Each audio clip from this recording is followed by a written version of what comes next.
کچھ گزشتہ قوموں کے قصے انبیاء کرام علیہم الصلاۃ والسلام کے حالات بھی بیان فرمائے ہیں۔ گزشتہ قوموں کے قصے جو بیان فرمائے ہیں، ان قصوں کے بیان فرمانے کا مقصد یہ ہے کہ ہم لوگ ان قصوں کو پڑھ کر اور سن کر سبق حاصل کریں۔ چنانچہ قرآن پاک میں ارشاد فرمایا، لَقَدْ كَانَ فِي قَصَصِهِمْ عِبْرَةٌ لِّأُولِي الْأَلْبَابِ، گزرے ہوئے لوگوں کے احوال میں، قصوں میں عقل مندوں کے واسطے درس عبرت موجود ہے۔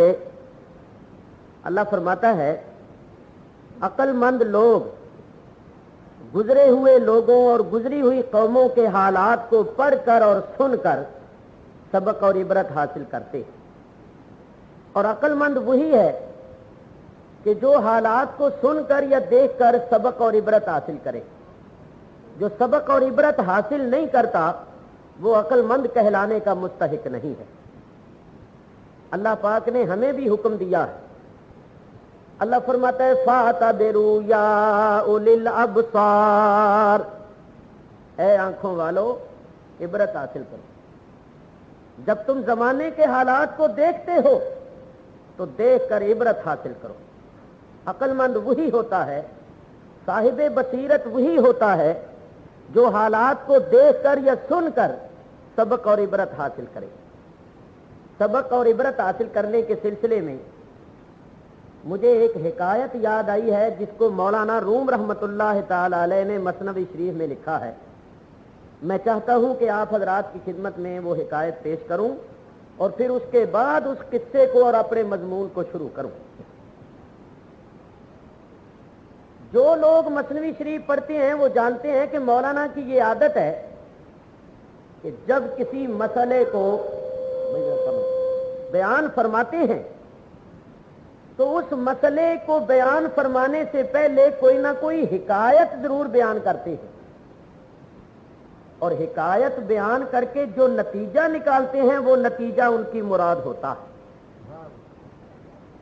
تو مولانا فرماتے ہیں کہ ایک شیر اور ایک بھیڑیا اور ایک لومڑی، یہ تینوں شکار کے واسطے نکلے، اور انہوں نے آپس میں یہ طے کر لیا تھا کہ جو شکار ہاتھ آئے گا اس کو آپس میں بانٹ کر تقسیم کر کے کھائیں گے۔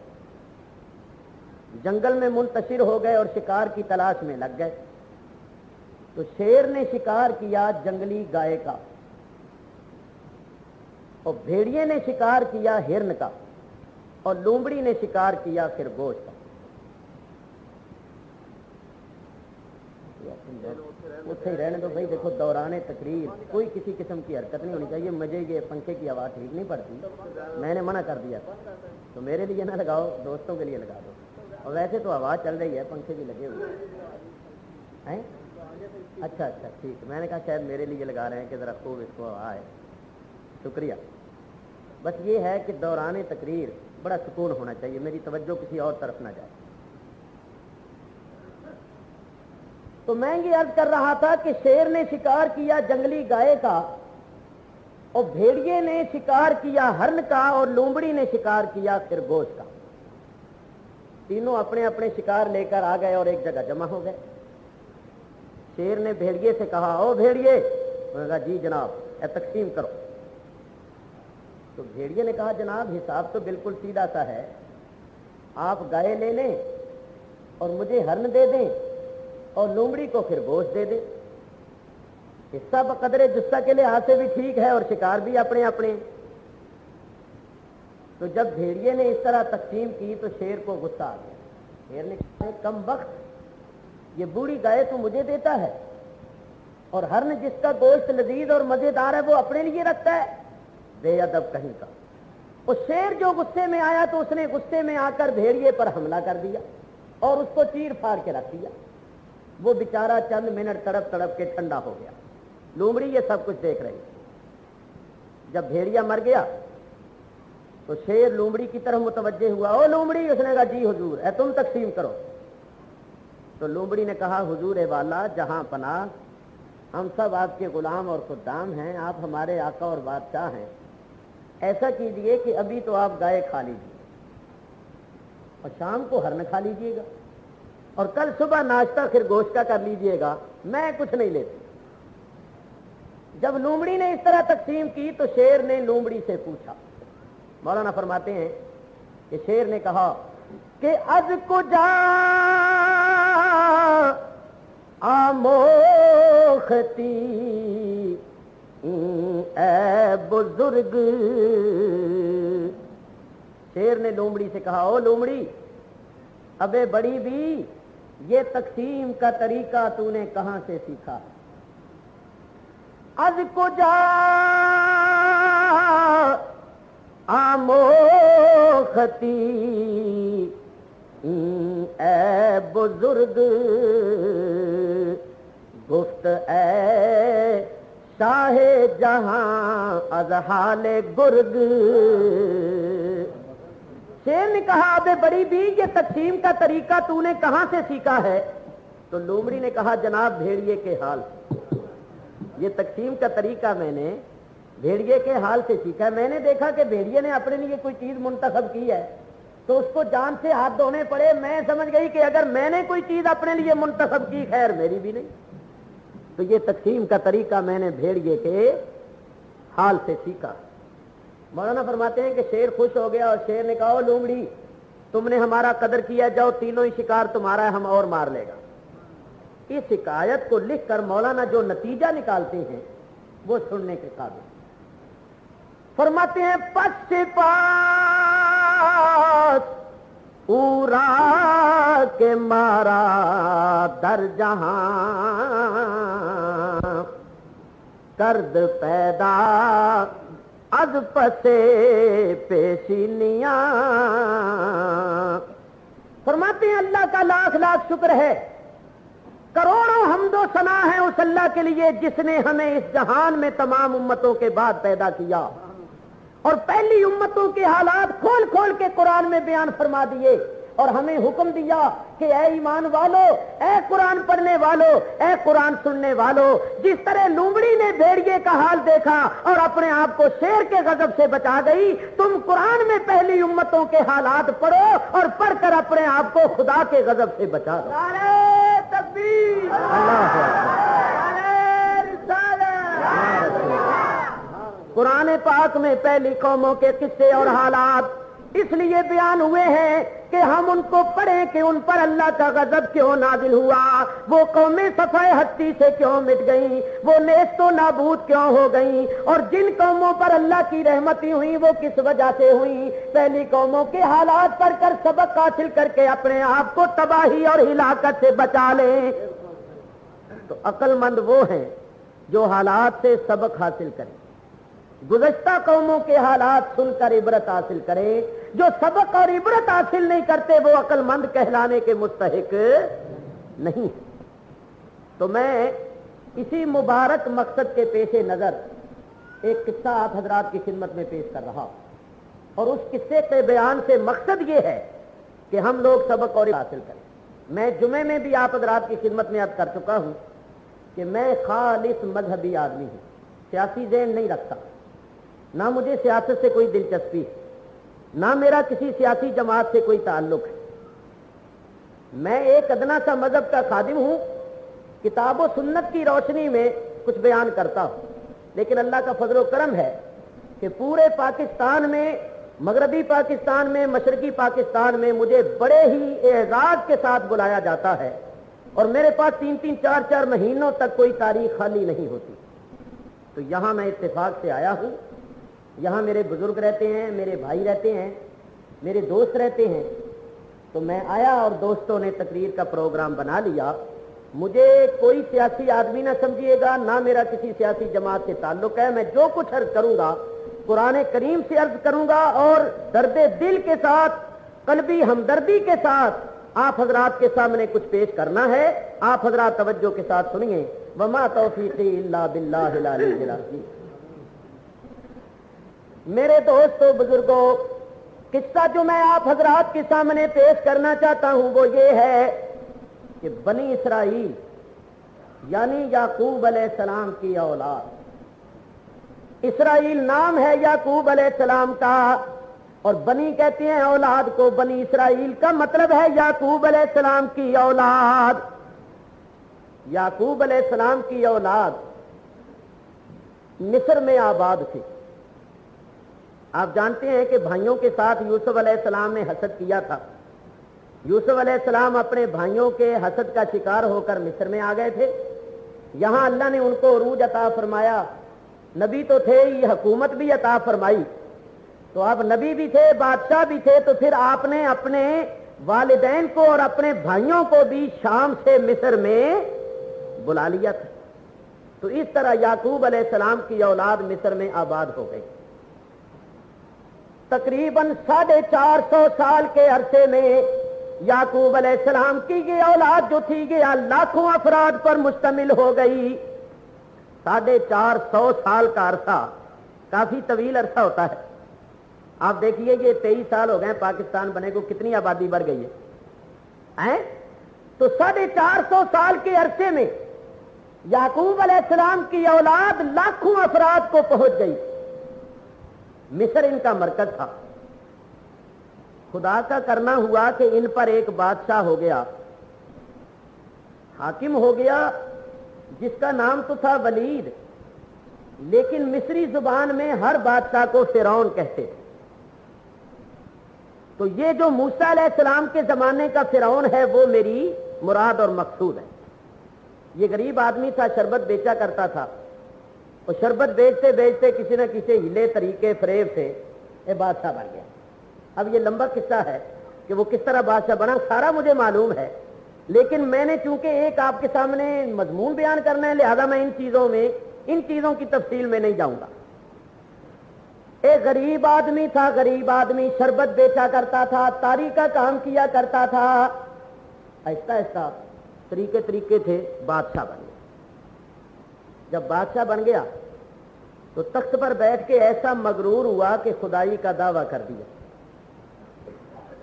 کہنے لگا انا ربکم الاعلی, میں تمہارا رب اعلیٰ ہوں, میں تمہارا سب سے بڑا رب ہوں, میری پوجا اور پرستش کرو. جی وہ سارے پنجابی کہتے ہیں بھکھے دی تھی رجی تے کھے اڈاؤن لگی. پہلے سی نا غریب آدمی, تے بادشاہ جو بنیا تخت سے جو بیٹھا مغرور ہو گیا, اور غرور بھی ایسا پیدا ہوا کہ خدائی کا ہی دعویٰ کر بیٹھا. کہنے لگا میری پوجا اور پرستش کرو. دور دور اس نے اپنے مجسمے بنا کے بھیج دیے کہ جو لوگ دور دراز کے رہنے والے ہیں وہ میرے مجسموں کو سجدہ کریں, اور جو میرے شہر کے رہنے والے ہیں جب وہ میرے دربار میں آیا کرے تو مجھے سجدہ کریں. جب اس نے اپنی پوجا کا حکم دیا تو بنی اسرائیل جو تھے چونکہ نبی کی اولاد تھے اور ان میں بہت سے انبیاء بھی مبعوث ہوئے تھے, تو انبیاء کی تعلیمات کا کچھ اثر ان میں باقی تھا. انہوں نے فرعون کی پوجا کرنے سے انکار کر دیا. فرعون نے کہا کہ اگر تم انکار کرو گے میں تم پر سختی کروں گا. انہوں نے کہا سختی منظور ہے, لیکن ہم تیری پوجا نہیں کریں گے, تجھے سجدہ نہیں کریں گے. لیجیے جناب, فرعون نے ظلم کرنا شروع کر دیا. بہت سے اسرائیلی سولی چڑھا دیے گئے, بہت سے قتل کر دیے گئے. بعض علماء تفسیر نے لکھا ہے کہ تقریباً 70,000 افراد اس جرم میں قتل کیے گئے, سولی چڑھائے گئے, آگ میں جلائے گئے کہ وہ فرعون کو سجدہ کرنے کے واسطے, پوجا کرنے کے واسطے تیار نہیں ہوئے. بنی اسرائیل نے یہ سب کچھ گوارا کر لیا, ہمیں قتل ہونا, سولی چڑھنا, آگ میں جلنا گوارا ہے, مگر ہم فرعون کی پوجا نہیں کریں گے. ابھی یہ ظلم و ستم جاری ہی تھا کہ بنی اسرائیل پر ایک اور مصیبت کا پہاڑ ٹوٹ پڑا. وہ کیا؟ نجومیوں نے بادشاہ کو, فرعون کو یہ بتایا کہ یہ قوم جو ہے بنی اسرائیل, اس قوم میں ایک لڑکا پیدا ہوگا جو تیری ہلاکت اور تباہی کا باعث بنے گا. اس نے کہا اگر یہ بات ہے تو ہم اس قوم میں کوئی لڑکا پیدا ہی نہیں ہونے دیں گے, اور اگر ہو گیا تو اس کو زندہ نہیں رہنے دیں گے. چنانچہ فرعون نے منصوبہ بندی کا کام شروع کر دیا, خاندانی منصوبہ بندی. فرعون نے یہ حکم دیا کہ بنی اسرائیل میں کوئی لڑکا پیدا نہ ہونے پائے، جتنی عورتوں کو بچے ہونے والے ہیں ان کو اس قسم کی دوائیاں کھلاؤ کہ ان کے حمل گر جائیں۔ یہ سب سے پہلے کام فرعون نے کیا تھا۔ لو جناب، تقریباً 70,000 کے قریب حمل گرائے گئے، اور پھر بھی ان کی ان تدبیروں کے باوجود بھی کئی بچے ایسے تھے جو پیدا ہو جاتے تھے۔ تو پھر اس کا یہ حکم تھا کہ جو بچہ پیدا ہو جائے گولیوں وولیوں سے ضائع نہ ہو، ساقط نہ ہو، اس بچے کو پیدا ہوتے ہی ذبح کر دیا جائے۔ چنانچہ فرشتے تیار ہو گئیں، پورے جناب والا علاقے میں جتنے بنی اسرائیل تھے اور ان کے گھروں میں بچے ہونے والے تھے ان سب پر جناب ڈیوٹیاں لگ گئی کہ جو ہی لڑکا پیدا ہو اس کو ذبح کر دیا جائے۔ تو 70,000 کے قریب ہی لڑکے ذبح کیے گئے۔ اللہ تعالیٰ قرآن پاک میں بنی اسرائیل کو مخاطب کر کے فرماتا ہے یذبح ابناکم ویستحیی نساءکم، اے اسرائیلیوں وہ وقت یاد کرو جبکہ فرعون تمہارے لڑکوں کو ذبح کرتا تھا اور تمہاری لڑکیوں کو زندہ چھوڑتا تھا۔ آپ حضرات ذرا دیکھتے جائیے، پہلے تو ہزاروں افراد اس جرم میں موت کے گھاٹ اتارے گئے کہ وہ فرعون کو سجدہ کرنے کے واسطے تیار نہیں تھے، پھر ہزاروں حمل گرائے گئے، پھر ہزاروں بچے پیدا ہونے کے بعد ذبح کیے گئے۔ تو آپ اندازہ کیجئے کہ اس قوم کی بے بسی اور بے کسی کا کیا عالم ہوگا کہ جس قوم میں مرد کوئی نہیں ہے اور لڑکیاں ہزاروں کی تعداد میں ہیں، کیونکہ پہلے تو بہت سے مرد ذبح کیے گئے کہ وہ سجدہ نہیں کرتے تھے، اور پھر جو بھی بچہ پیدا ہوتا ہے اس کو ذبح کر دیا جاتا ہے اور لڑکیوں کو زندہ چھوڑا جاتا ہے۔ تو جس قوم کے اندر مرد نہ ہو، لڑکیاں ہی لڑکیاں ہوں، اس قوم کی بے بسی کا کیا عالم ہوتا ہے کہ قوم کے اندر ہزاروں لڑکیاں تو ہیں مگر لڑکا کوئی نہیں۔ یہ بھی فرعون کی شرارت تھی کہ جب اس قوم میں کوئی لڑکا نہیں ہوگا تو لا محالہ ان کی لڑکیاں ہمارے ہی کام آئیں گی۔ تو گویا بنی اسرائیل کے لیے انتہائی بے کسی کا عالم تھا۔ لیجئے صاحب، جب یہ صورت ہوئی تو فرعون کی قوم کے کچھ لوگوں نے فرعون سے کہا کہ اے بادشاہ، کیفیت یہ ہو گئی ہے کہ بنی اسرائیل میں ہمیں کوئی مرد نظر نہیں آتا، تو ہمیں تو مزدور ابھی نہیں ملتے اور آگے چل کے تو بڑی مشکل ہو جائے گی۔ پہلے تو یہ حال تھا کہ ہم ان لوگوں سے سخت مجبوری لیتے تھے، پیسے دیتے تھے تھوڑے اور کام لیتے تھے بہت زیادہ۔ یہ محکوم تھے بیچارے، بول سکتے نہیں تھے، سارا دن ہم ان کو استعمال کرتے تھے اور جتنے چاہتے تھے پیسے دے دیتے تھے۔ تو اگر یہی حال رہا تو آگے چل کے ہمیں تو کوئی مزدور ہی نہیں ملے گا۔ اب بھی اس قوم میں کوئی مزدور نظر نہیں آتا، تو اب اپنے حکم میں تبدیلی کر دے۔ ہزاروں افراد مر گئے، ہزاروں ذبح ہو گئے، تو وہ بچہ جس نے پیدا ہونا تھا، جس نے تیری ہلاکت کا باعث بننا تھا، وہ بھی کہیں قتل وتل ہو گیا ہوگا، وہ اب تھوڑا بیٹھا رہا ہوگا، تو اب تو اپنے حکم میں تبدیلی کر دے۔ فرعون نے یہ تبدیلی کی کہ اچھا پھر ایسا کرو کہ 1 سال جتنے بچے ہوں ان کو ذبح کر دیا جائے اور 1 سال جتنے ہوں ان کو چھوڑ دیا جائے، یعنی 1 سال تو ذبح کرنے کا ہو گیا اور 1 سال چھوڑنے کا ہو گیا۔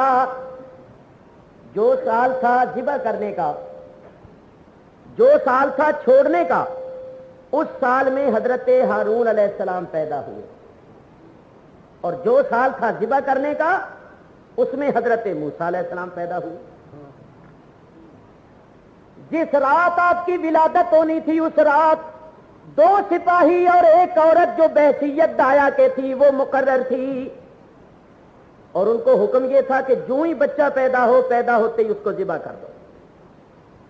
سپاہی باہر بیٹھے ہوئے تھے، عورت اندر تھی، اس کی ڈیوٹی یہ تھی کہ جو ہی بچہ پیدا ہو اس کو ذبح کر دیا جائے۔ حضرت موسیٰ علیہ السلام پیدا ہوئے، جس وقت پیدا ہوئے اس عورت نے ذبح کرنے کے واسطے ہاتھ جو اٹھایا تو اس کا ہاتھ ہی خشک ہو گیا، اس کا ہاتھ ہی نہیں اٹھتا تھا۔ وہ حیران تھی کہ اس سے پہلے کبھی ایسا واقعہ نہیں ہوا، میں نے سینکڑوں بچے اپنے ہاتھوں سے ذبح کیے ہیں، یہ کیا بات ہے کہ اس بچے کو ذبح کرنے کے واسطے میرا ہاتھ ہی نہیں اٹھتا۔